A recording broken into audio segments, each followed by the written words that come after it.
The last thing Marx stresses about this class struggle and the capitalist system in which it takes the form of the tensions between employers and employees is to note that it changes.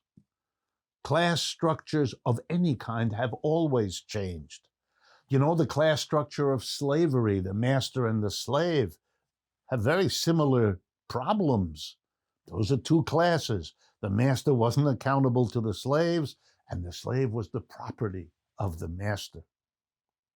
That was a class structure and a class struggle, and it's gone because people blew it away, refused to continue after long experience. And the same is true of feudalism, and the same will be true of capitalism. At least that's the reasonable expectation Marx wants to set before us.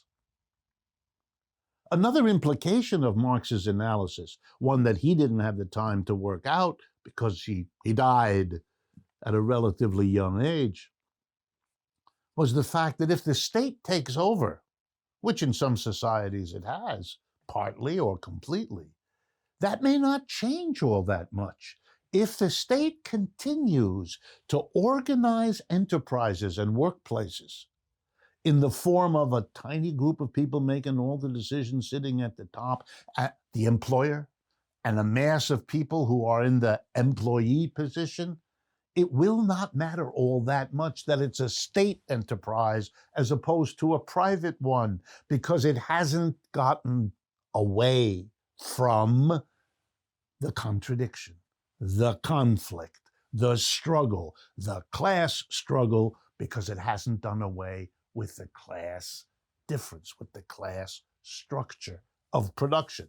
Moving from a private to a state enterprise without changing that isn't what Marx had in mind.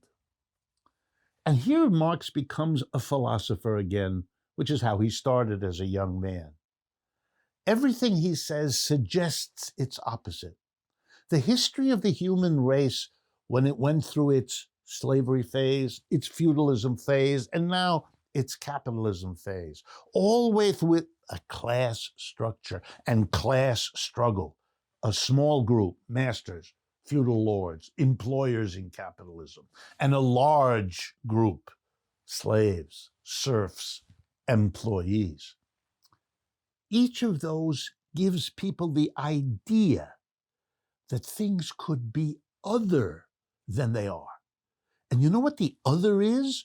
A society whose workplaces are not divided between a small group who run the show and a mass of people who are alienated from running the show.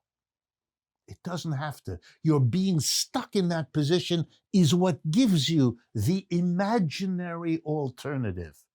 Suppose, Marx says, that we could have in our minds the alternative that the workplace, the enterprise, is a democratic community, not divided between a minority on top and a majority underneath.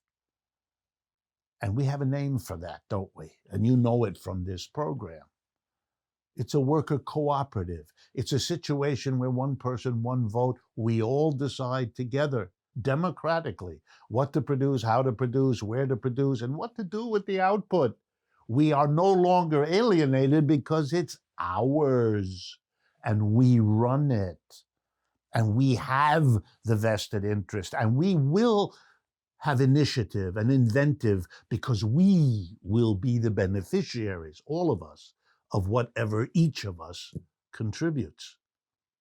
So the irony is, class-divided societies develop the vision of their own negation, Hegel would say. That is, they understand that one could go beyond the trap they're in. It's like understanding that you could have a different relationship than the one you're in. The very difficulties of the one you're in give you insights into what you would rather be in, what alternative relationships might look like.